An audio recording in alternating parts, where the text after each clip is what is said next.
el enemigo va a poner oferta.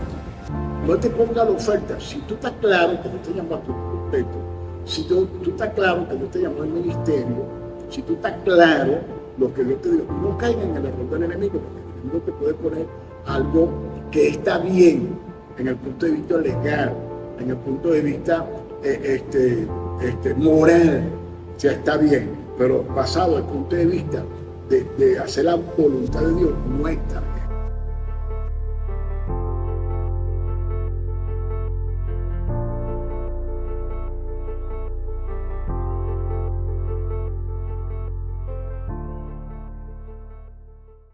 Le damos la bienvenida a Pastor Alberto a nuestro primer episodio del podcast.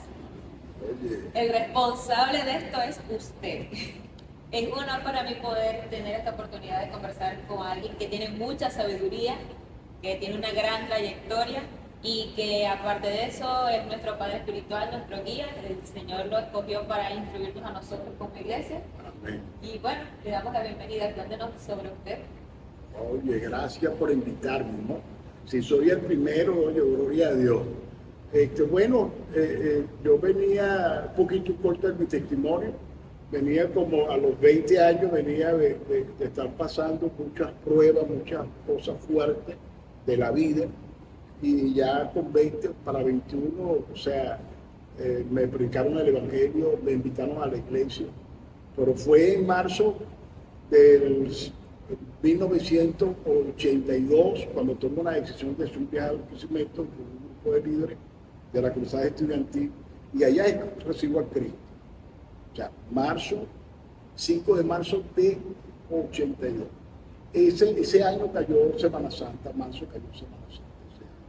Y de ahí me convertí, ahí desarrollándome en el liderazgo en la Cruzada Estudiantil y profesional para Cristo, trabajando en el discipulado, hacer el crecimiento. Y me pidieron años de líderes, ¿no? Fue en la iglesia de Betel de Puerto Rico. Yo estuve allí desde el 82 hasta el 87, que fundamos justamente con el apóstol, con el pastor Roberto Gutiérrez y el pastor Juan Fermín, fundamos la iglesia llamada Dios Admirable, que todavía existe. Después de ahí, bueno, la trayectoria más adelante hasta llegar acá. Así que tengo como casi 43 años por ahí, más o menos. Casi el doble de mi vida que en este evangelio. Es bueno saber porque realmente usted se mueve en muchos tonos y en muchas áreas. Actualmente nuestro apóstol es apóstol de varias iglesias, a su vez es pastor y también es maestro. Entonces es impresionante cómo se puede ver que el Espíritu Santo hace en la vida de las personas. Amén. Porque no tienen una sola área en específico. Y creo que todos tienen la dicha de poder decir, oh, ese es mi apóstol, y como lo conocen y como lo conocemos, vemos que es un hombre de testimonio que el Espíritu Santo ha hecho tanto en usted como en su familia. Amén. Y la gente dirá, bueno, es porque está en la misma iglesia. No soy la única que dice eso. Muchas personas tienen eso en mente. Quien conoce, dice, ¿quién es tu apóstol? El apóstol Cabeza. Ese es un hombre fuerte. Todos hablan así. Claro, usted me conoce, ¿no? No, es la edad que tengo también desde los tiempos del Evangelio, que casi todos los pastores que tienen relevancia y que tienen tiempo en el Evangelio, no solamente aquí en Barcelona, sino en Puerto La Cruz, a nivel nacional y también internacional, me conocen, ¿no? Y es una preferencia. En tal sentido, cuando habla de los ministerios, a veces a mí me confunde como profeta. Yo creo que no soy profeta. Porque a veces cuando uno está en eventos grandes, cuando soy invitado, por lo menos cuando las cumbres para ministros, casi los demás ministerios y personas que me conocieron, pues me identificaban como profeta, que yo no soy profeta. Entonces yo hice obra de evangelista también. En mis inicios yo no fui pastor, yo era como líder y hice trabajo de evangelista. Yo pensaba que yo iba a ser evangelista, pero no soy evangelista. Entonces, cuando yo hice certeza de los ministerios que porto, los oficios que porto, yo hice certeza porque hay testimonio como pastor, hay testimonio como maestro de la palabra, y ahora, bueno, ya creo que fue en el 2010, 2009, 2010, creo que me dijeron como apóstol y todo, ahora se todo. Y eso lo corroboran las iglesias que están bajo la cobertura y los pastores que quieren estar bajo la cobertura. No quiero decir que hay una cola de pastores que quieren estar bajo la cobertura, pero no hay tiempo, que no hay tiempo. Entonces, quisiera ayudar a muchos pastores, y si el caso se presenta, para ayudar a los pastores en el crecimiento de la iglesia, bueno, gloria a Dios. Te lo doy gracias a Dios porque cuando tú me preguntaste en mis inicios, ¿no? ¿Cómo me inicié? Yo me inicio con un movimiento muy fuerte a nivel mundial, un movimiento que su objetivo era alcanzar a Venezuela o el mundo para Jesucristo. El movimiento nace con el doctor Bill Bright, el presidente de la Cruzada Estudiantil. Era un movimiento mundial, la Cruzada Estudiantil Profesional para Cristo, y tenía el movimiento Alfa y Omega. El movimiento Alfa y Omega era un movimiento estudiantil que se dedicaba era ganar discípulos en las universidades. Yo ganaba discípulos en las universidades, se trabajaba con discípulos de 10 y 5. Y Vida para la Nación consistía en trabajar con el modelo de 12 en la iglesia. Quiere decir que antes de nacer el 12, antes de nacer el M12 que estamos ahorita trabajando, existía la Cruzada Estudiantil que trabajaba en forma de discípulo. Yo me inicio en la Cruzada Estudiantil porque trabaja el discípulo, pero es de discipular. Cuando entro en el Instituto Bíblico se me olvida todo lo que es la parte discipular y me pongo con lo teólogo o la teología, que uno comienza a dar golpes por aquí con la teología y esas cosas, y acá hay impugna y acá hay diatribas doctrinales que no debí era seguir la línea discipular. Claro, estaba trabajando en la iglesia de Betel, también en la iglesia de Dios Admirable, trataba la línea discipular bajo el mando del pastor Gutiérrez. Humberto Gutiérrez partió con el Señor, un pastor que fue de bendición para mi vida y siempre lo respeté y siempre lo honré. En ese sentido, cuando te hablo para darte el pase, en el 2008, o sea, sí, 2008, 2009, Dios me habla que tenía que retornar nuevamente a la iglesia. Justamente eso es lo que iba a decir, cumplir con la gran comisión. La gran comisión. La gran comisión que es lo que permitió a la iglesia poder ir creciendo en número, claro, ir alcanzando al mundo, porque no dice, bueno, llegas solamente en Israel y te quedas allí. No, salir en el mundo.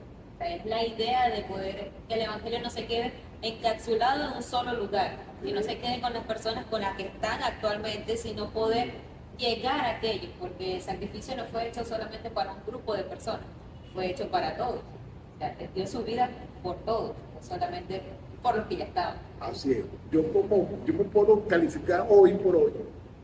Yo nací en un movimiento discipular y ahora estoy terminando mi carrera en un movimiento discipular. Entonces no puede decir que yo soy un experto discipular en algo. Yo en el 91, 92 conocí, por cierto, era coordinador de Caracas de la Cruzada. Él tuvo encargado de la Facultad Latinoamericana de Estudios Teológicos, FRED, para Venezuela, y se llama Jaime Rodríguez. Y tuve la oportunidad, como pastoreaba Dios Admirable, la oportunidad de trabajar con él en el seminario FRED. Ahora, ahí vi discipulado de todo tipo, la formación, como él venía de una formación también discipular, y en el FLECTA vimos nosotros todo eso discipulado. Yo me puedo ahorita decir que soy un experto en la área discipular, en el nacimiento discipular. Lo que pasa es que debí, en tal sentido, comenzar a dar hincapié en esa área discipular. Ahora es que lo tomamos, ¿no? Lo tomamos tarde, pero nunca fue vale la referencia de que Dios, que fue el Espíritu Santo, que me abrió el sentido en esa dirección, porque nos guía toda verdad. Ahora, cuando tú hablas y haces referencia, ¿no?, de la Gran Comisión. Ahora, como vemos, la Gran Comisión es un mandato, ¿no? Está en el imperativo y hacer discípulo, y en el verbo del griego es un mandato, tanto activo, no pasivo. proactiva, no pasiva. Entonces, cuando vemos esto, yo puedo decir hoy que la Gran Comisión, los términos que tú tocaste ahorita, la Gran Comisión, aunque es un mandato, es una comisión, más es profético, ¿no? Porque lo que tú estás hablando ahorita no se quedó en una sola región, sino que fue para toda la nación. El Evangelio, según San Mateo, en el capítulo, creo que el capítulo 24, verso 15, dice, y será predicado este Evangelio del reino de todas las naciones, entonces vendrá el fin. De eso te quiero hablar, no sé si tú tienes la pregunta, ¿no? Porque ya entramos en la pregunta de la iglesia primitiva y la iglesia contemporánea. Te voy a abrir el espacio para que tú preguntes allí sobre el tema, porque la finalidad de la Gran Comisión era llegar a las naciones. Era como una extensión de la iglesia primitiva, porque la iglesia no estaba cercada solamente en Jerusalén. Y el mismo nuestro Señor dice, para que me sean testigos en Jerusalén, en Samaria, hasta los últimos de la tierra. Entonces, quiere decir que la Gran Comisión tenía que ver con el mundo, alcanzar el mundo. Y bueno, pues uno de los que pudo Dios llamar y captó lo que quería nuestro Señor Jesucristo y el Espíritu Santo en la iglesia primitiva fue el apóstol Pablo. El Señor Jesús, antes de partir de la tierra, le dejó bien claro a los discípulos que era necesario él irse para que pudiese venir el Espíritu Santo. ¿Cuál cree que ha sido una de las labores más fundamentales del Espíritu Santo desde que llegó el Señor Jesús, ascendió y vino a la tierra? O sea, el número uno, el primer punto de la labor dispensada del Espíritu es preservar a la iglesia. O sea, él vino a santificar a la iglesia. Es la preservación. La preservación de la iglesia del mundo, la preservación de la iglesia del enemigo, la preservación de la iglesia. Entonces él vino a dar poder a la iglesia, a capacitar a la iglesia. Para que la iglesia tenga el poder, porque él dice, y recibió el poder cuando haya venido sobre vosotros el Espíritu Santo. Y me seré testigo, ¿entiendes? Eso es Hechos 1, 7 y 8. Me seré testigo, o sea, el poder. Esa palabra poder allí es la palabra eusocia del griego. Esa palabra eusocia del griego tiene que ver con la jurisdicción, poder de una jurisdicción, poder sobre un territorio, poder sobre una legalidad, o sea, tener una legalidad, portar una chapa en el mundo espiritual.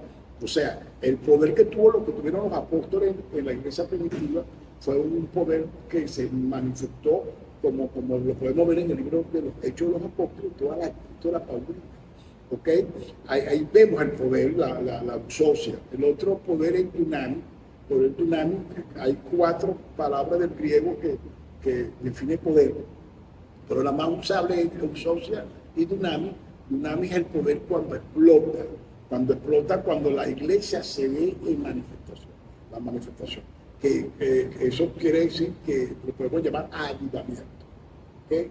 En lo largo de la historia ha habido muchos avivamientos, o sea, historia, partiendo de la iglesia primitiva. Estamos ahorita ubicados en la iglesia primitiva. Ahora, quiero dejar claro que aunque Dios no vive en la historia o no está metido dentro de la historia, por él forma parte de la historia. O sea, cuando te hablo de que la historia no tiene que ver con la naturaleza de Dios, la historia forma parte de lo que él quería hacer con el hombre. La historia Dios la creó para el hombre.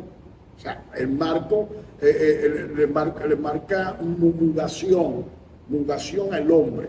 O sea, el inicio de nacimiento y marca todo el suceso de cuando uno nace, crece, nos reproducimos y después llegamos al término final, que es la muerte. Del libro de Joel, el profeta Joel, Joel anuncia, es el primero que anuncia el Espíritu Santo. Con Isaías, también uno de los profetas que anuncia la primera venida de Cristo y la segunda venida de Cristo, también anunciaba el Espíritu Santo. Ahora, ¿qué pasa con Joel? Joel es más preciso, más claro, más puntual. Ahora, quiero dejar claro que cuando Dios habla proféticamente, Él habla de su eternidad. ¿Okay? Por eso es que trasciende, la eternidad trasciende nuestra historia. O sea, la historia que forma parte de Dios y Él no forma parte de la historia. O sea, De su eternidad, a través de su palabra, crea el mundo y ahí comienza, después del límite del hombre, tiene que ver la historia. Entonces, cuando hablamos de historia, estamos hablando que la iglesia primitiva se desarrolla en su nacimiento en el experimento del Espíritu Santo. El texto que tú citaste, que el Espíritu Santo vino a la tierra a guiar a la iglesia, a darle poder de guiar a la iglesia a toda verdad, pero de ese momento que llega el Espíritu Santo todavía no se ha ido. La teología sistemática dice que al llegar el Espíritu Santo, que es la parousia, llega el Espíritu Santo y cuando el Espíritu le entrega a la iglesia a Cristo, eso se llama una dispensación. Y eso se llama dispensación de la gracia. Como la ley, para decirte algo, la historia marca, en la dispensación tiene que ver con la historia. ¿Okay? La historia marca la ley en el Sinaí, los 10 mandamientos en el Sinaí. Moisés amplifica por mandato de Dios, por mandato divino, y establece los 5 libros llamados Pentateuco. ¿Okay? Eso es la historia del inicio del pueblo de Israel, del inicio del mundo, la creación del mundo y el pueblo de Israel. Pero termina con Juan el Bautista. Juan el Bautista es uno de los el último profeta que anuncia la ley, que está bajo el marco de una dispensación de ley. Jesús no está en el marco de ninguna persona de ley como profeta, aunque vino a cumplir la ley, pero no está en esa dispensación de ley. Jesús es el intermedio de la ley y la gracia. ¿Okay?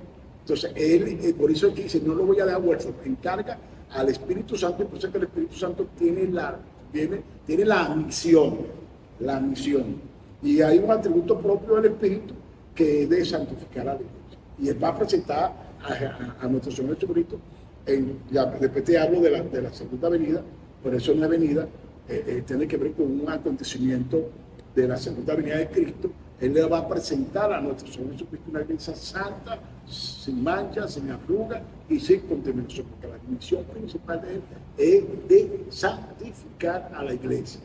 En el marco de la santificación, ahí está darle poder, guiarlo, sustentarlo y todas esas cosas, hablarle para que la iglesia se mantenga bajo esa santidad, bajo ese formato de purificación.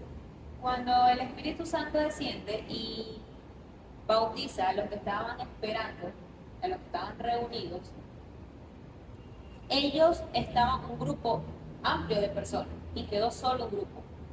¿No crees, o sea, podemos hacer un paralelismo con la segunda venida de Cristo? Porque ellos también estaban esperando el Espíritu Santo y por eso es que un grupo como que se cansó y se fue. Fueron pocos los que quedaron. Porque realmente ellos estuvieron esperando una promesa que no sabían qué iba a acontecer, porque no le dijeron, va a descender, van a hablar nuevas lenguas, nunca se le comentó. Ellos solamente fueron obedientes a esperar lo que iba a acontecer, con la incertidumbre.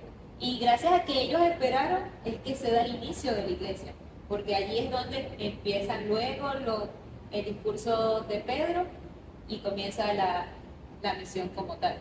Ok, ve. En primer lugar, cuando hubieron acontecimientos ante la venida del Espíritu Santo. Entonces ya se conoce con la parousia. Entonces, la venida del Espíritu Santo.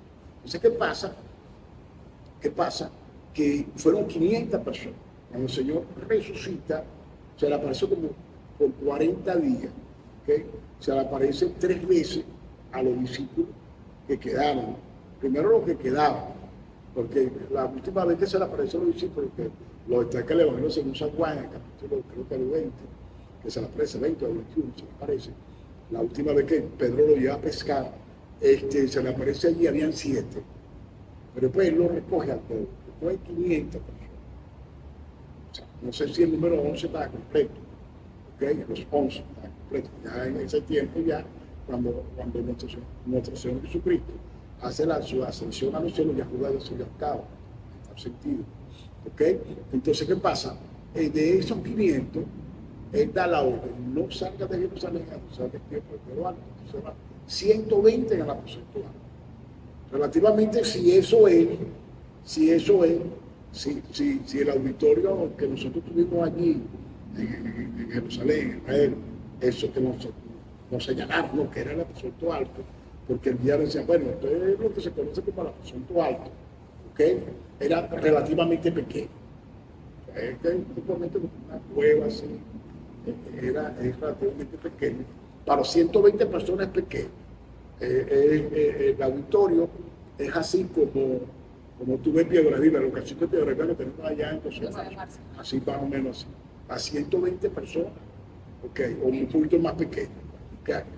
10 días tuvieron, imagínate tú, cepillándose, o tuvieron 10 días contigo, cómo se bañaban, como lo que hacían, no sé. Okay. Pero ellos estuvieron allí esperando. O sea, un número. Ahora, el número 120 tiene que ver con muchas cosas del Antiguo Testamento. ¿Okay?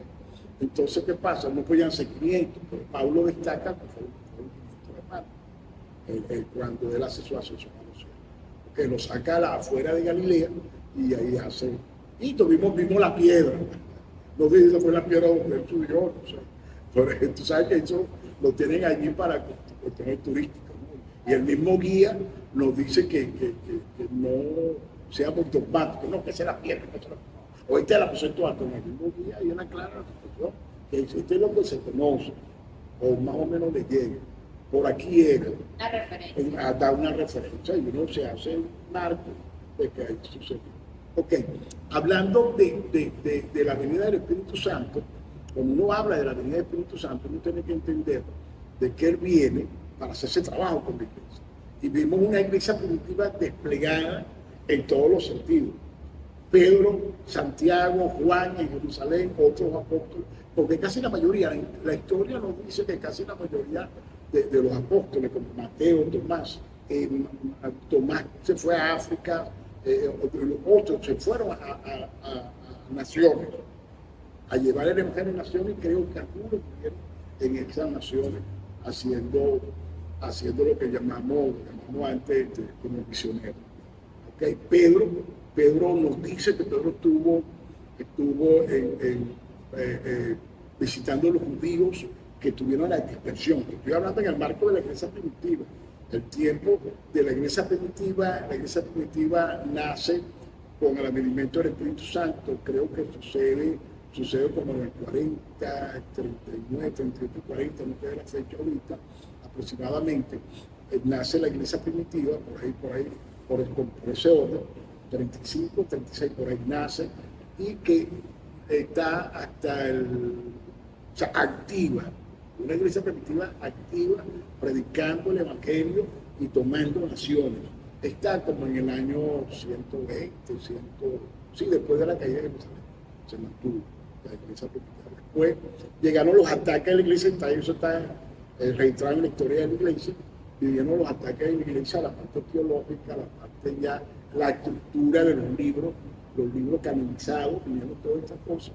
Y el último de los apóstoles, que es Juan, el teólogo, él muere por ahí como en el año 95, o entre 95 y 98. Claro, si raya el 100, el año 100, rayando, Juan, el último de los apóstoles que muere, ya anciano, muere Juan. Otra pregunta. ¿Qué características podemos tener de la iglesia primitiva? Porque muchos dicen, ciertamente, fue una iglesia llena de poder, porque si hubiese estado el poder del Espíritu Santo, ¿cómo pueden alcanzar a las personas? Claro. Era una iglesia que compartían todas las cosas, es algo que también habla mucho, para luego entrar en un tema que es muy polémico con respecto a la iglesia primitiva, porque hay muchas personas que consideran que lo que es diezmo y ofrenda no se deberían tomar en cuenta con la iglesia primitiva porque lo toman como del Antiguo Testamento, porque el Señor Jesús no dijo nada al respecto. Entonces dicen que por eso no era necesario dar diezmo y ofrenda, porque era una iglesia que compartían todas las cosas. No, mira, vea, si nosotros sacamos, si vamos a sacar lo que es una estructura doctrinal, lo que es un punto doctrinal, ¿no?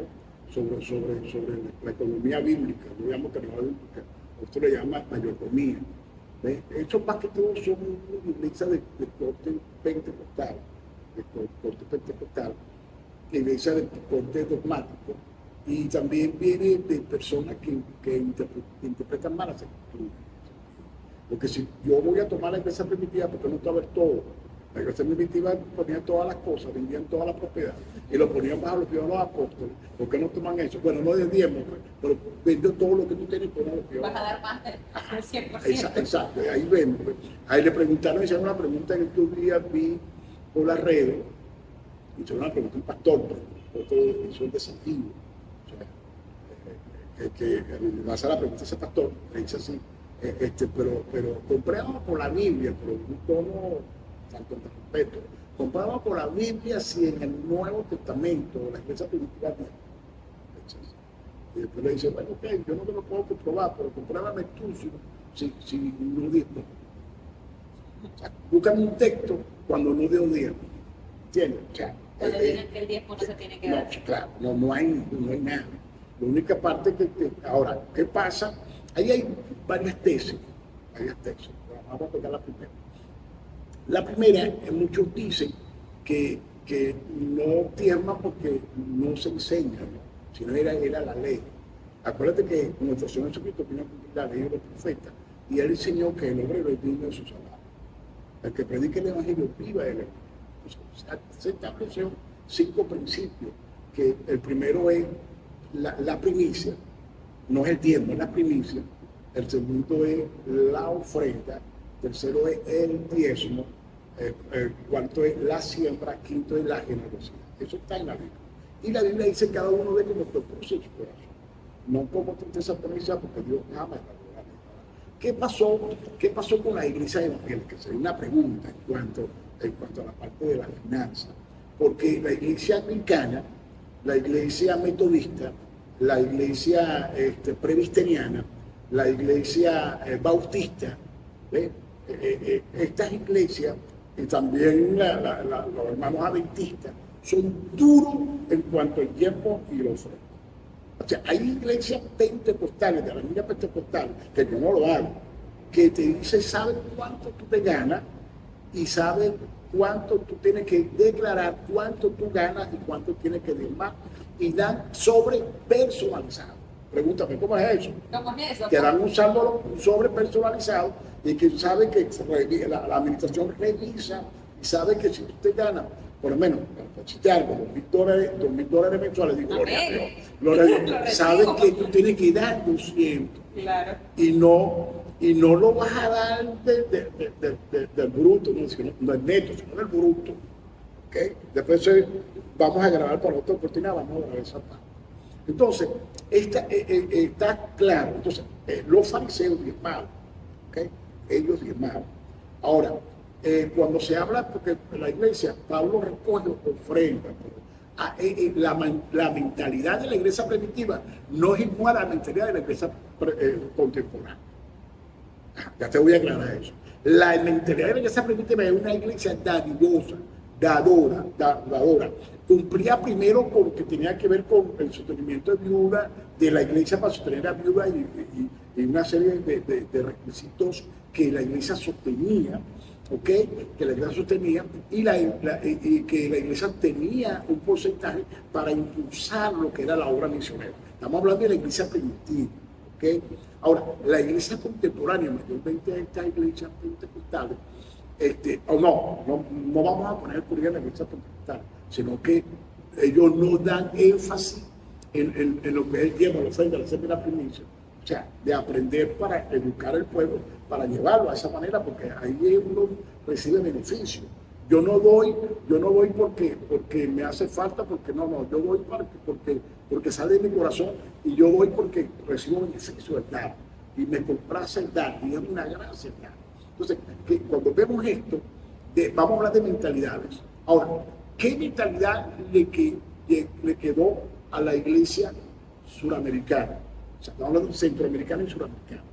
Que ellos vienen de la iglesia, como nosotros venimos de la iglesia católica, porque mayormente la iglesia de los Estados Unidos fue alcanzada por la iglesia anglosajona, la iglesia de Inglaterra, ¿okay? En la iglesia de Inglaterra fue que los cuáqueros, ¿okay? Los misioneros, los primeros misioneros que colonizaron los Estados Unidos de Norteamérica, fueron de Inglaterra.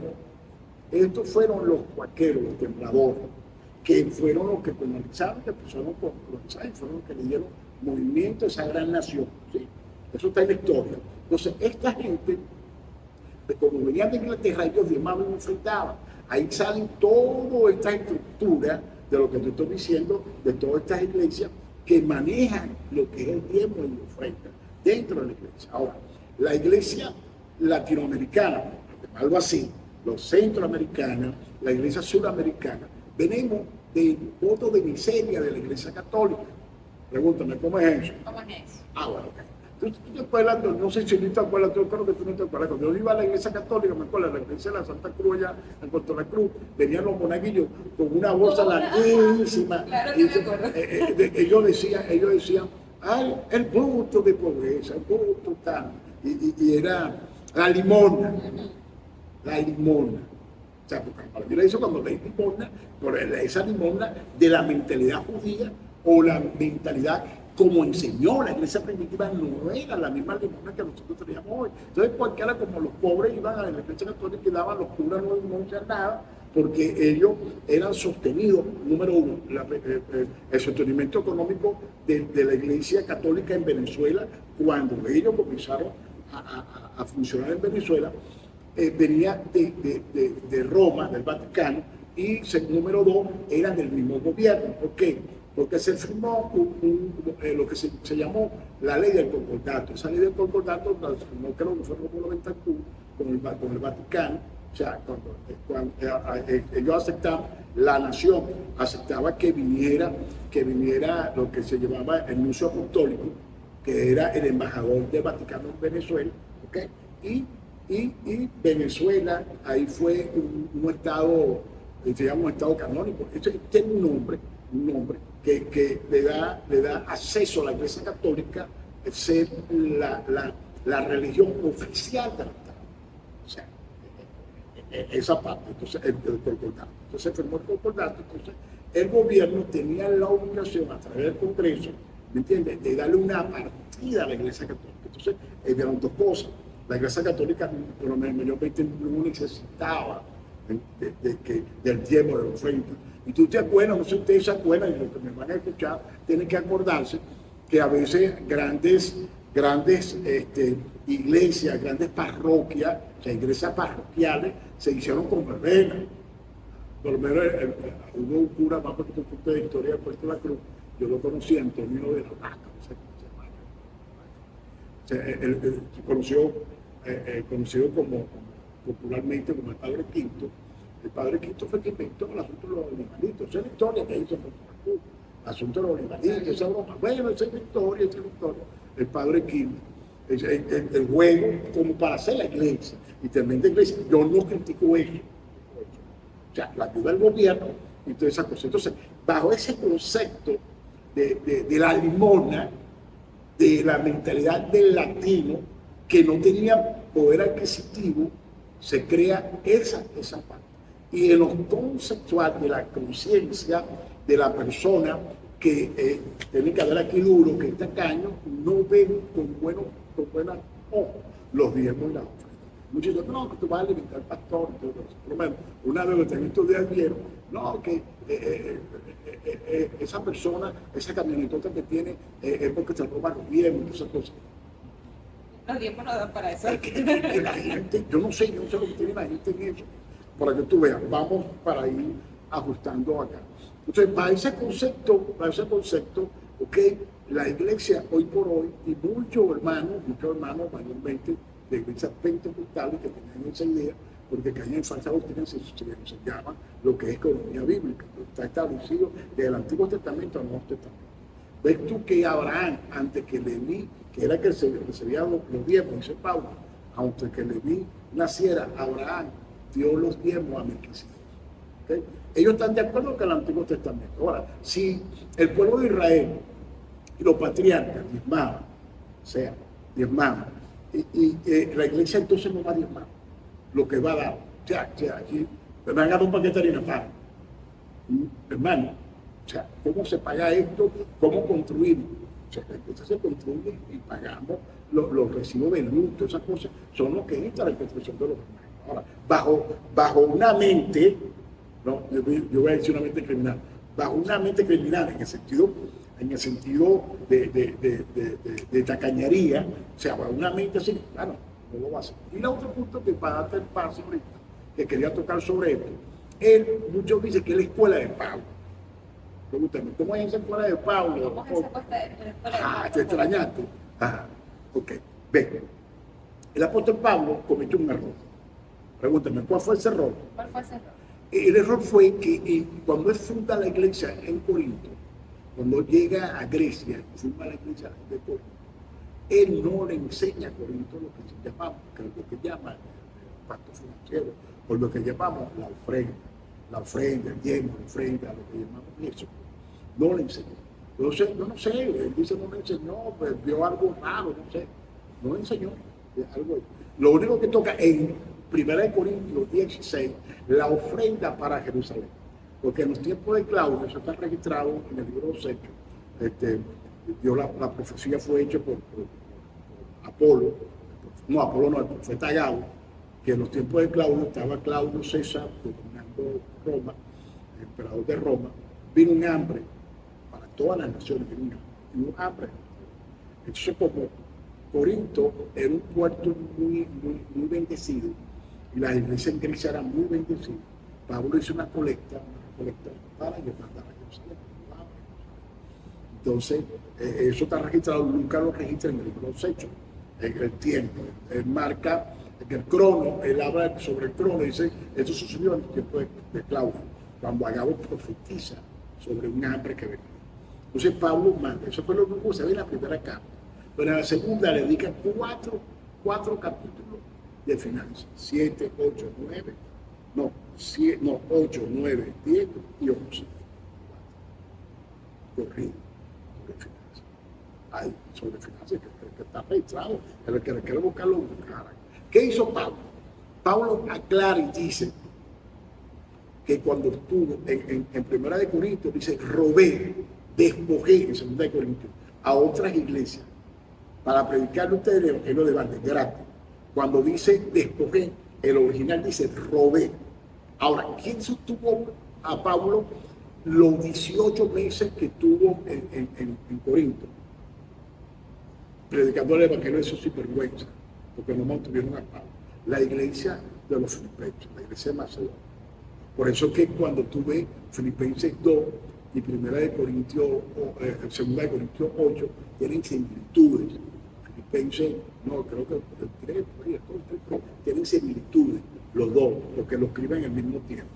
O sea, y cuando Filipenses 4, cuando dice, mi Dios pues va a suplir todo con los factos que fueron sobre riqueza y gloria, porque ellos tuvieron la necesidad y ayudaba a Pablo. Y dice en Filipenses, me ayudaron dieron a su fuerza y más allá de su fuerza. Entonces, cuando tú ves ese marco acá de Pablo dice que no le recibió ofrenda.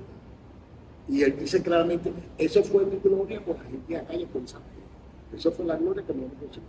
Por eso cometió un error. Y él lo corrobora en la segunda carta. ¿Ok? Cuando en la segunda carta él lo corrobora. El 11 dice que apóstoles que se vestían de apóstol de luz, le quitaban las finanzas, ¿no? Le robaban las finanzas a los corintios. Porque vieron varios apóstoles que llegaban, falsos apóstoles, obreros fraudulentos, dice Pablo en el 11, o sea, obreros fraudulentos, que se le llevaban las finanzas a los corintios. Quiere decir que el papá, el fundador, el que tenía la paternidad de fundar la iglesia, el que le predicó el evangelio y lo formó por 18 meses, nunca recibió un salario. Por eso responsabilidad cae sobre Pablo, porque Pablo ni le enseñó en la primera carta cuando estuvo con él, ni tampoco lo enseñó en la primera carta cuando le envía, sino le envía en la segunda carta, porque los corintios cayeron en una cosa repetitiva, que de darle al que no tenían que dar, de sostener al que no tenían que sostener, que eran los obreros fraudulentos. Entonces, como Pablo, ahí voy, la teoría paulina referente a esto, porque aislaron una experiencia de Pablo con una región, sin entender que en otras regiones el mismo Pablo dice que le robé a ellos para predicarle a ustedes gratis. Ahora, cuando le dice eso, Pablo está estremeciendo a la iglesia. Oye, que se ocupara del sostenimiento apostólico. ¿Ve? Porque ellos tenían más que la gente de Macedonia. Y lo que lo estuvo edificando. ¿Quién iba a saber que a la cárcel donde a Pablo y a Silas le cayeron a latigazos y le dieron de todo? ¿Quién iba a saber que esa iglesia que funda, lo primero que funda es la muchacha que le saca a los demonios, Lidia y el carcelero? Esos los tres, el acta constitutiva eran los tres, esas tres familias. Comenzaron la iglesia en Filipo, comenzaron la iglesia allí, los filipenses. Entonces, ¿quién iba a saber que esa iglesia pobre iba a sostener el ministerio de Pablo en 18 meses allí en Corinto? 18 meses. Y como Pablo hizo carpa, ¿qué carpa? La carpa se tienda, carpas. Pablo se sostenía con la carpa, llega Aquila y Priscila y ayudan a Pablo en el movimiento de la carpa y eso era que ellos se sostenían en ese tiempo. Entonces, la teología paulina es que el ministro tiene que trabajar. ¿Cuándo dice que el ministro tiene que trabajar? Entonces, ¿cómo el ministro va a pasar 12 horas, 8 horas, 6 horas en una empresa para venir a predicar el evangelio? No, el ministro tiene que estar tiempo completo en el evangelio. Pedro dijo que nosotros lo vamos a dedicar a la oración y al estudio de la palabra. Entonces, ahí pasa lo siguiente, que muchos pastores cayeron en esa idea, porque, está bien que Dios llame a un pastor que tiene poder adquisitivo, está bien. Por lo tanto, perdón, te lo va a quitar porque si eres un hombre del altar, un ministro del altar, tal vez pronto te lo va a quitar, como ha sucedido a muchos que he visto. Se lo quita y lo pone a repetir. A otros no, a otros lo dejan. Son excepciones. A otros lo dejan que se mantenga con su empresa y la empresa mantiene la iglesia. ¿Por qué? Porque Dios sabe el corazón del hombre. ¿Por qué? Porque el primero que dice el hombre, no, esta iglesia no se por yo. Y aquí, entonces, como dice Pedro, el pastor toma un señorío sobre la iglesia del Señor. Entonces, no es el Señor Jesucristo ni el Espíritu Santo, sino es el pastor que sostiene a la iglesia y le da a los hermanos pobres. Sino que a través de la contribución de todo, ayudamos al hermano que tiene la necesidad, que necesita pues, en este caso. Y eso es un factor que la iglesia contemporánea, al no estudiar bien, o sea, contexto, porque yo no puedo sacar una historia, por lo menos esta parte paulina, ¿no? Esta parte paulina, la teología paulina en cuanto al tiempo de la ofrenda, tengo que hacer como Pablo, sin estudiar, ¿me entiendes? Que fue el marco histórico, el marco que tuvo que ver con económico, el marco social, ¿ok? Que se presentó allí, porque Pablo hizo eso. Porque si tú ves la segunda carta y analizas los textos que te estoy dando, mira, le da duro, y se da duro él, y comete ese error. Entonces, y él mismo dice, esto lo hice yo por mi gloria. ¿Okay? Nadie me va a quitar eso. ¿Okay? Nadie me va a quitar eso. Fíjate tú que los corintios eran tan mal acostumbrados que ellos no aceptaban la paternidad de Pablo. Y Pablo tiene que decirle, tú puedes tener 1000 años en Cristo, pero uno solo fue el que lo engendró. Uno solo es el Padre, soy yo. Porque Dios, y ellos no aceptaban la paternidad de Pablo. Y Pablo fue el que fundó la iglesia, Pablo fue el apóstol fundador, Pablo fue el que estuvo con ellos 18 meses sin lograr en ellos. Pero sí le cobró otra iglesia para predicarle ellos gratis. El que llegó ahí después de Pablo, que ya Pablo había hecho todo y vino No, escúchame. Vas a escuchar esto y esto es bueno que tocamos este punto sobre la iglesia y cómo se sostenía la iglesia primitiva y la iglesia contemporánea. La parte financiera. A ver, la parte es esta, ¿no? Que cuando la iglesia no cumple con sus obligaciones de sostenimiento pastoral o sostenimiento apostólico, en este caso como Pablo, la paternidad, en la parte económica, en lo que Dios estableció. Eso viene de allá del Antiguo Testamento. Dios lo estableció y eso funciona. ¿Por qué? Porque eso no es un término doctrinal, es un principio. Eso lo entienden estos cabezones, que es un principio. O sea, el tiempo es un principio. El tiempo no está adjudicado o se suscribe a una dispensación. Es un principio. Si nació en Israel, termina con la iglesia. ¿Ok? Y el Señor lo aclara que para el milenio no vamos a tener necesidad de esto, ni de nada. Aquí sí, para alcanzar a las personas para Cristo. Entonces, mayormente a los que tienen estos conceptos y los que tienen estos puntos doctrinales son tremendos piquillos. Que no les gusta andar. Ahora, lo que quería señalar acá con relación a Pablo y con relación a la iglesia, cómo se puede sostener la iglesia primitiva se sostuvo con ellos y tuvo un auge fortísimo en cuanto a lo financiero. La iglesia primitiva en cuanto a lo financiero tuvo todo fuerte. O sea, cuando dicen todas las cosas las tenían en común. Mira, todas las cosas las tenían en común. ¿Por qué? Porque se estableció que no se le dio continuidad. Y ese principio se tergiversó. ¿Quién no tergiversa? Carlos Marx. Hay que nace conmigo. Porque Carlos Marx tuvo en la iglesia, y Carlos Marx era como un renegado, fue un renegado de la iglesia, y él no aceptó eso.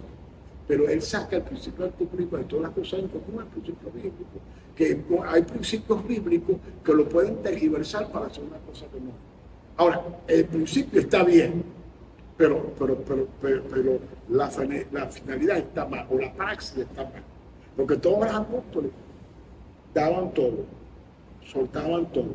Nadie se benefició. Estamos hablando de la administración apostólica. Ahora, por la administración del comunismo, los que están arriba son los que se llenan y los que están abajo son los que eso no es así. Esa parte se ve ahí. Entonces, ¿qué pasa? Todas las cosas en común las tenían. Y se desarrolló una iglesia poderosa, que necesitamos que la iglesia contemporánea se pueda desarrollar de esa manera en cuanto a lo que es el diezmo. Y como ahorita hay muchos vividores, hay muchas personas que quieren que se les dé, pero ellos no dan. Hay que dar. Y también una de las cosas, aparte por el área financiera, la iglesia contemporánea, desde mi perspectiva, no se parece tanto a la iglesia primitiva, porque primero no está la unidad en eso de tener todas las cosas en común. Tampoco toman como prioridad la iglesia y buscar de su palabra y acercarse a la presencia de Dios, porque no se ve tanto el poder. Es muy poco ver un hombre de Dios y una mujer de Dios, porque lo toman ya por costumbre, el acercarse y sentarse en una silla, venir, escuchar la palabra y retirarse. No toman esa gran comisión que estábamos hablando del inicio. Claro. Y esa gran comisión no viene solamente porque, bueno, yo vengo, confieso a Cristo, tengo el Espíritu Santo y me voy. Eso no se queda así, porque más bien entonces los apóstoles no hubiesen decidido tomarse un tiempo para apartarse, orar y preparar lo que tiene que ver con la palabra para poder seguir predicando el Evangelio. No vaya muy lejos, a nosotros aquí no nos critican, aquí nos critican a nosotros, porque nos critican. No que se pide, que estamos pidiendo nosotros. O sea, vean, al principio, los que critican llegaron en un local, por el 12 de marzo, que lo hicimos con diezmo y ofrenda, siembra y primicia. Ahí yo sembré prácticamente 2 carros, ¿okay? Para hacerse local, pues hermanos. Estábamos agradecidos a lo que Dios nos dio para hacer el local. Y lo que nos critica, si pedimos algo acá, lo pedimos para construir el segundo templo, pero no están viendo, escúchame, es el egoísmo, no están viendo que es para su propia construcción de su casa, donde van a estar sus hijos, sus nietos, tataranietos, nietos y todo, van a estar allí, bisnietos y tataranietos. Entonces, que tener una casa segura para una descendencia, para una generación. Entonces, porque yo conozco pastores que no hacen templos, que se dedican a alquilar, y no hacen nada, y la flor, ¡pum!, se van y ¡pum!, se perdieron las bodegas. ¿Entiendes? Pero aquí estamos construyendo una iglesia donde va a seguir una visión, ¿okay? Va a seguir una visión, y la misión si no se ha agotado la visión, que es lo que te voy a hablar ahorita, si no tenemos tiempo, si no se ha agotado la visión, ¿ok? Las generaciones, tú, tus hijos, los hijos de Luis, la Chinita, toda esa gente, los adolescentes van a seguir con el legado que nosotros vamos a dejar. Porque hay una casa segura. Ajá. Pero hay ahorita iglesias, ¿ok?, que tienen generaciones que no están viendo la casa, que esta casa que están alquilando. ¿Me entendiste? Están alquilando. Y si tienen una perspectiva para buscar un terreno, para construir una iglesia para el Señor, eso es muy poco. ¿Ok? Muy poco. Y los varones de Dios, que Dios llamó con una visión, que tienen una visión que tal, y van a marcar una generación como nosotros, construimos casa. Igual es una responsabilidad del pastor. Porque hay una responsabilidad en cada sentido que le da el Espíritu Santo al pastor. Es como cuando el hombre de la casa, cuando el matrimonio, por lo menos Dublita, yo ahora te regalaron una casa, pero Dublita tiene la responsabilidad de comprarte tu casa. Claro, claro, porque yo tenía la responsabilidad de dar una casa nueva, ¿ok? Porque era responsabilidad de uno como hombre, pues. ¿Me estás entendiendo? Así es el pastor. El pastor está casado con la iglesia y el pastor tiene la responsabilidad de dejar a su generación, dejar a sus hijos en una casa. Y no muchos piensan así. Entonces uno pide para la construcción, entonces nos critican. No me importa que me critiquen, pero los hechos están allí. Si van a ver, hay un local el 12 de marzo. Si van a ver, hay un local que estamos construyendo. ¿Okay? Entonces dicen que es de plata. ¿Plata para qué? Es para echármelo bien encima.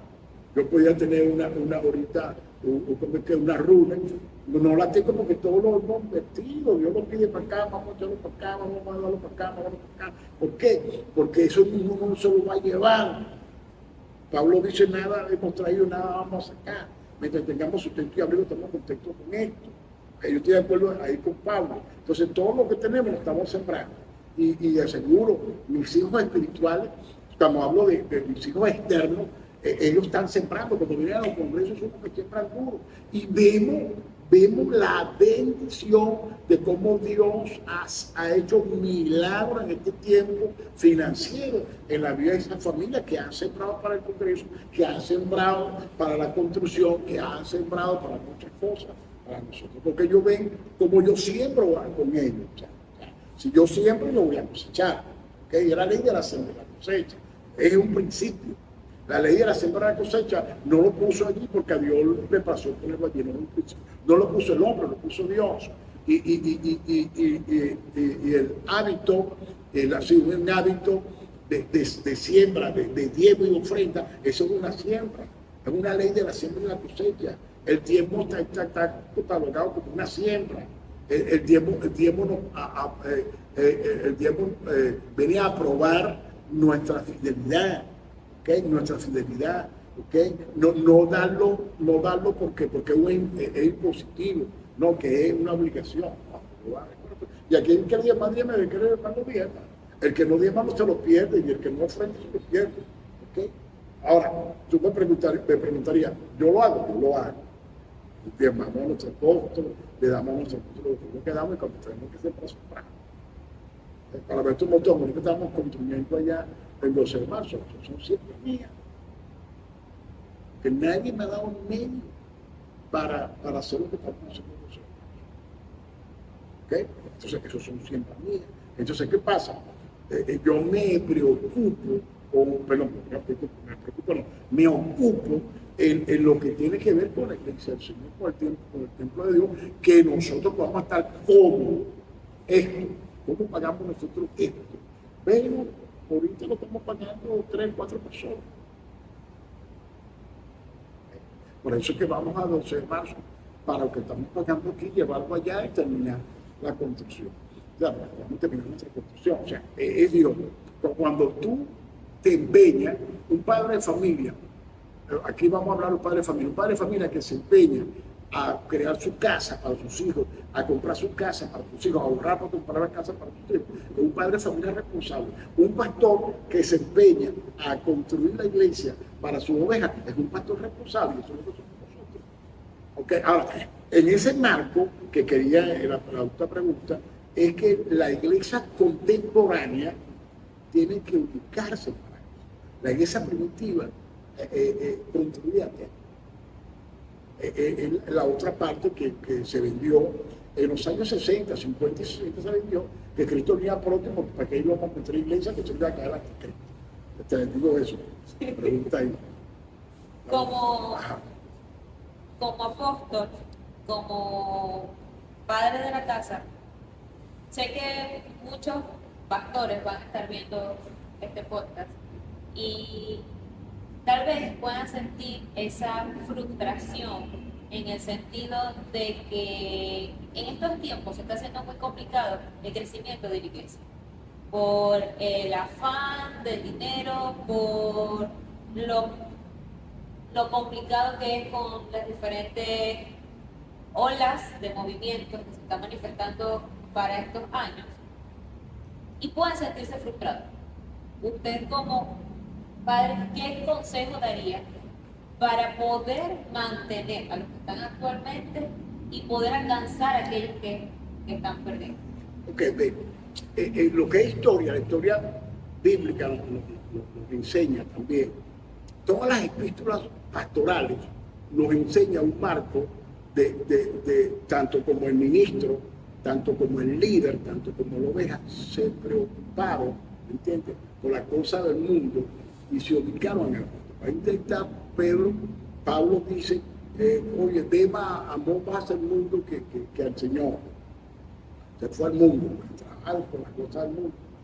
Podría ser que Décima tenía familia, todas esas cosas. O sea, con esto te quiero decir que la tentación de que un ministro se vaya a trabajar, busque un negocio, de que un líder de la iglesia busque por la responsabilidad, entre comillas, lo que te dije ahorita, la provisión para tu casa, y deje el liderazgo y se vaya a trabajar.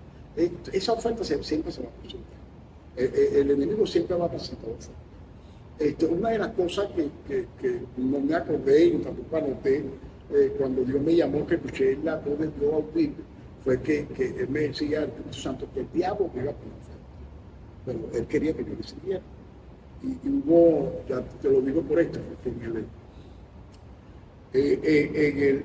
en el quinquenio 95, fue muy fuerte para mí, los 24, 95, más fuerte fue 96 a 2000, 2004, hasta 2002, me entró una ansia de trabajar. Una broma aquí en el poco, fue el diablo, que yo tenía que darle la casa a mi hijo, tenía que darle los cortos a mi hijo, esas cosas. O sea, me entró lo que me enseñó mi padre, la responsabilidad cuando uno tiene una familia. Está bien, pero eso no iba contra el principio, contra la voz de Dios, porque si Dios me llamó, y Él me dijo que me iba a sostener, y Él me dijo que el enemigo me iba a poner oferta, entonces yo acudía a la oferta de Dios. ¿Okay? Entonces, el consejo para los ministros que están viendo este podcast es lo siguiente: el enemigo va a poner oferta. Cuando Él te ponga la oferta, si tú estás claro que Dios te llamó a tu completo, si tú estás claro que Dios te llamó al ministerio, si tú estás claro lo que Dios te dijo, no caigan en el error del enemigo, porque el enemigo te puede poner algo que está bien en el punto de vista legal, en el punto de vista moral, o sea, está bien, pero basado en el punto de vista de hacer la voluntad de Dios, no está bien. ¿Okay?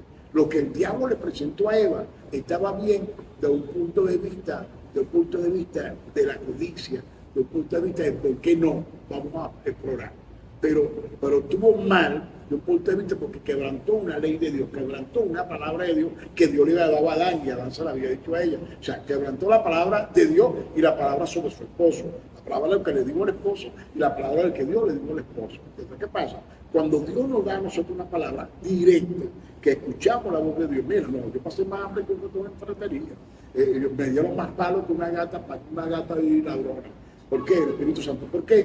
Porque yo me salí del marco de lo que Él me dio.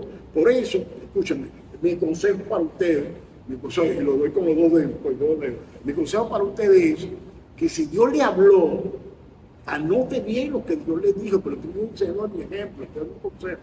Y fueron 7 años de prueba, 8 años de prueba, tuve más años de prueba. Ahora, ¿por qué? Dios enseñándome a mí que cuando Él habla yo tengo que obedecer. ¿Ok? Y después me habla el Espíritu Santo nuevamente. Esto me lo dijo el Espíritu Santo en el 83, cuando me llama. Y en el 96 o 97, diciembre del 96, me habla claramente al oído, orando, me habló claramente. Hice todo lo contrario. Entonces, bueno, yo te voy a enseñar a ti quién es más. ¿Okay? Y lo pagué con 13. ¿Okay? Entonces tuve que entender. Ahí se comprueba el Salmo, creo que el Salmo 32, dice, te voy a entender y te voy a enseñar el camino de verdad. No sé, creo que 138, no sé cuál es el Salmo. Entonces ahí se comprobó eso, que él tuvo que tomarme a mí, domesticarme, para yo ser en este caso, dócil a su voz. Entonces yo le digo a los ministros para este tiempo, el diablo te va a poner oferta. Usted tiene que estar claro que Dios te llama. Si tú estás claro en el contexto del llamamiento y estamos trabajando con una visión de crecimiento, tenemos que crecer como iglesia y tenemos que dejar claro las bendiciones y las pautas que Dios nos ha enseñado a nosotros para nosotros adquirir terreno, para construir templos para el Señor, porque cuando nosotros tomamos el llamamiento en serio, Dios también toma en serio que nos llama, toma en serio ese compromiso, ese pacto que hace con nosotros. Para cerrar, me voy a hacer una pregunta. Hágalo. Apóstol Alberto, de hoy del 2025, ¿qué consejo le daría al Alberto que llegó al Evangelio?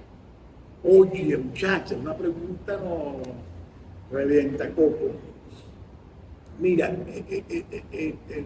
o sea, que era Alberto que comenzó, mira, siempre cuando uno comienza, uno explora nuevas áreas, ¿no? Y siempre cuando tú comienzas a explorar áreas, vas a cometer errores. El niño cuando comienza a caminar se va a caer, ¿ok?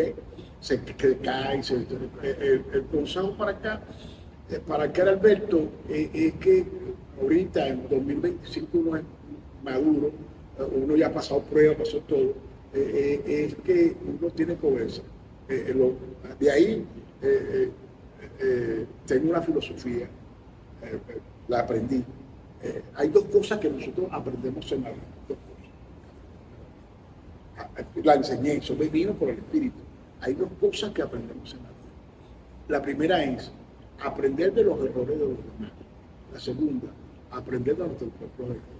Yo prefiero aprender de los errores de los demás y no aprender de mis propios errores. El consejo que yo le daría a aquel Alberto que se inició, el Alberto del 82 y que comenzó a caminar, el consejo que yo le daría es que aprendemos los errores, aquí están muchos hombres de Dios que cometieron errores acá y aprender de acá lo que el Señor nos va a decir y lo que el Espíritu Santo nos va a guiar y a ser guiados por el Espíritu Santo, escuchar la voz de Dios y obedecer esa voz del Señor. Ese es el consejo que le daría. Me pregunta, ¿y por qué no lo hizo en aquel tiempo? No es bueno por los errores, a veces uno ve lo que está viendo alrededor y no ve a Dios, no ve al Espíritu Santo. Y el gran problema de hoy de la iglesia contemporánea es que no estamos viendo el Espíritu Santo. Para cerrar, hay una iglesia primitiva y una iglesia contemporánea. Así como la iglesia primitiva fue alertada por nuestro Señor Jesucristo, así va a ser alertada la iglesia contemporánea. O sea, se está siendo alertada por las profecías mesiánicas, la profecía de nuestro Señor Jesucristo, la que no se cumplieron en su primera venida y se van a tener su cumplimiento en la segunda venida, sobre lo que habla el Espíritu Santo se va. O sea, va a haber un avivamiento, va a haber un último avivamiento. Se está esperando un último avivamiento global. Una vez que se suscite ese avivamiento global, nos va a dar una indicación que la Iglesia del Señor está cerca. Sí, o sea, en los años 60 hubieron avivamientos puntuales y la historia ha tenido avivamientos puntuales, aislados, aleatoriamente, pero este avivamiento va a ser global, un avivamiento global, así como sucedió en Jerusalén, que fue un avivamiento interno allí que se diseminó a todas partes del mundo. El avivamiento va a venir para todo el mundo para ir igual recogerse en Jerusalén. Es como es una explosión que sale, la fuerza del fuego salió, el tsunami de Dios, salió la explosión del avivamiento del Espíritu salió de Jerusalén para el mundo. Ahora viene del mundo hacia Jerusalén. De Jerusalén para el mundo, ahora viene del mundo para Jerusalén. Porque se va a diseminar para todo el mundo y la concentración va a ser, la culminación de esa concentración de ese pueblo va a ser en Jerusalén. O sea, indicando Dios que así como tú fuiste aquella que sembraste para el mundo, ahora el mundo va a sembrar para ti. Eso que quede, bueno, está grabado, eso es lo que Dios va a hacer. Así como, vamos a repetir lo que es muy importante, así como tú fuiste de bendición para el mundo, ahora todas las naciones van a ser bendición para ti. Eso está en Zacarías capítulo 14. Zacarías 14 dice que todas las naciones van a ir a Jerusalén y van a ir para la fiesta de los tabernáculos. Y la oración, la nación que no asista para la fiesta de los tabernáculos, Jehová no le va a dar su juicio, que no le va a dar su bendición. ¿Qué quiere decir? Esa profecía no se ha cumplido. Han ido muchas naciones para Jerusalén y visitan anualmente, muchas naciones van para Jerusalén. Uno va de turista, uno va a soprar, otros van en la fiesta de los tabernáculos haciendo, cumpliendo Zacarías 14, del 16 en adelante, cumpliendo eso. Pero va a suceder esa explosión.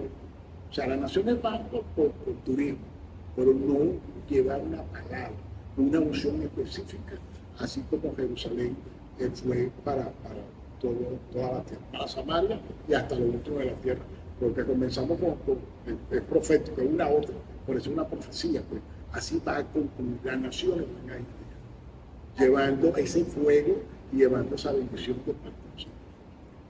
Bueno, concluyendo así el episodio, le doy las gracias, apóstol. Seguimos para el siguiente episodio con más de estos temas que tengan que ver con el ser primitivo y con lo que Dios nos lleve. Esta gente tiene conmigo bastante tiempo para hacer esto, vamos a seguir haciéndolo. Bueno, están invitados para unos próximos encuentros de estas charlas, porque estas charlas van a estar grabadas y que van a ser de bendición para futuras generaciones. Les pedimos bendición.